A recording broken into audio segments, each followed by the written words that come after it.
The Samsung S9 is inching closer and closer to the official announcement day, and you know what that means, nice and old juicy rumors.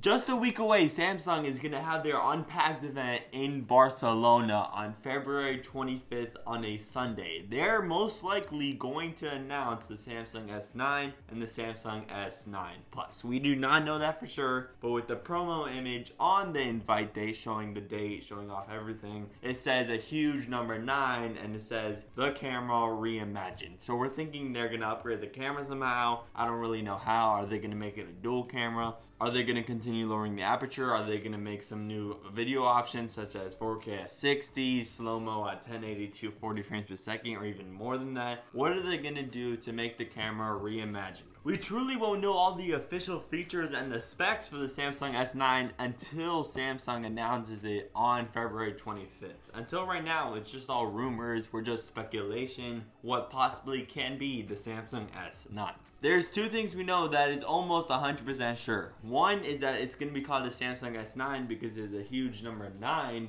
on the promo image. And number two is that the camera is going to change. Other than that, we have to dig a little deeper until what the S9 is going to be. 2017 was a great year for phones. Budget phones were getting better. You got the Samsung S9, LG V30, Pixel 2, iPhone X. You got two newbies in the 2017 smartphone game. You got an Essential phone and you got the Razr phone.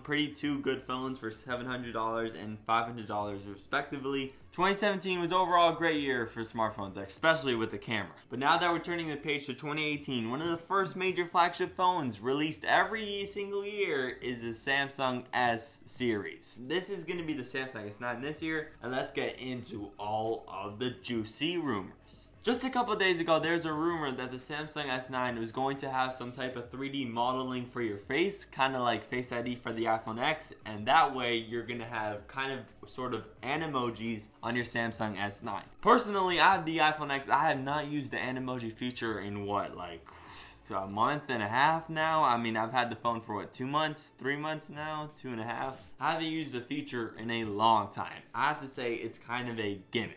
But for the Asian market, they kind of like all of those weird features they could do with your face. For example, the Samsung S8 and the Note 8 have kind of like face filters, kind of like Snapchat filters, but in the actual built-in camera. The Samsung S9 might take that a bit further with the camera to add a little Emoji effect with a 3D face scanning technology somewhere in there. Maybe it's going to allow for a new feature, but I mean, it already has its iris scanning technology. It doesn't need a 3D face unlock feature to enhance on the face unlock feature that's already there. Just make it from 2D to 3D, just to make it more secure and add a little more features here and there. But wow, the Samsung S9 just might release an emoji in the S9. One thing people did not like in 2017 was the price of the smartphones. They were starting to increase with all of the newest features. The iPhone X cost $1,000, the Note 8 $930, the Pixel 2 $850. Phones were getting expensive in 2017. Is that going to be the trend in 2018? And the report is that the Samsung S9 is going to be $100 more than the Samsung S8. So sadly, it's looking like the trend is going to continue with phones getting expensive. But the iPhone 2018 rumors expect a cheaper phone. But although the Samsung S9 is going to be more expensive than the Samsung S9, just know that I'm not going to give exact prices because remember, it's just rumors. But no, it's going to be slightly more expensive. Let's now talk about the possible dual camera coming to the Samsung S9. Right now, we don't know much about the sensor and pretty much all of the software features that are going into the camera, but we know a little bit about the hardware. And that's that one sensor is going to have an aperture of 1.5.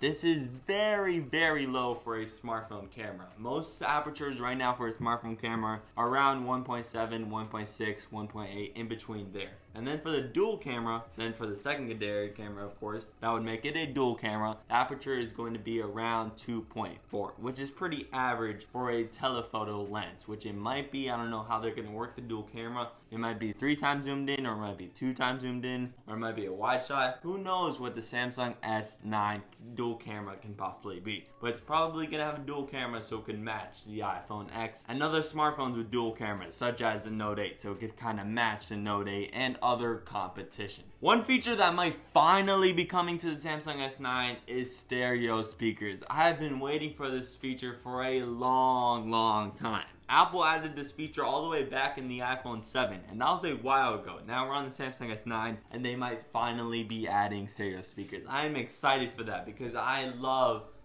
stereo speakers. It just makes it about 2 times louder than a single firing speaker. Other than stereo speakers, a dual camera, maybe some emojis thrown in there, the Samsung S9 is looking pretty good. But right now, we don't know all of its features yet because we're just right now in the rumor phase. But to finish it off, here's some minor things with the Samsung S9. The Samsung S9 screen is still going to be 5.8 inches and 6.2 inches. It's not going to go any bigger than that. Still the same screen size. And also, it's still going to use the Snapdragon 845 chip now, not the 835. That was last year's chip. Now they're bringing on the new chip, which is, I'm pretty sure, around 50% faster, more power efficient, getting more battery life out of the same battery capacity. Always good. There might be a slight uptick in the storage because out of the box, it only has 64 gigabytes of storage. They kind of should need to upgrade that to 128 gigs. Because with the Essential phone, you could get 128 gigs with a $500 phone. Really cheap. The Samsung S9 needs to have 128 gigs, I think, to really be a competition with other phones that are kind of a budget phone at the moment. The Samsung S9 might also move the fingerprint sensor a little bit more to the center perfect position on the back of a smartphone. Right now it's kind of in an awkward position, but hopefully maybe Samsung's going to move it to a more comfortable spot. I mean, that's what I'm hoping for. That's really it for the rumors. I'd love to hear your opinion about the Samsung S9 coming on February 25th in the comment section below. And while you're still here, make sure you hit that little bell icon to stay notified whenever I post a video. And while you're still doing that, make sure you smash that subscribe button right here to stay informed. And I'll see you in the next one.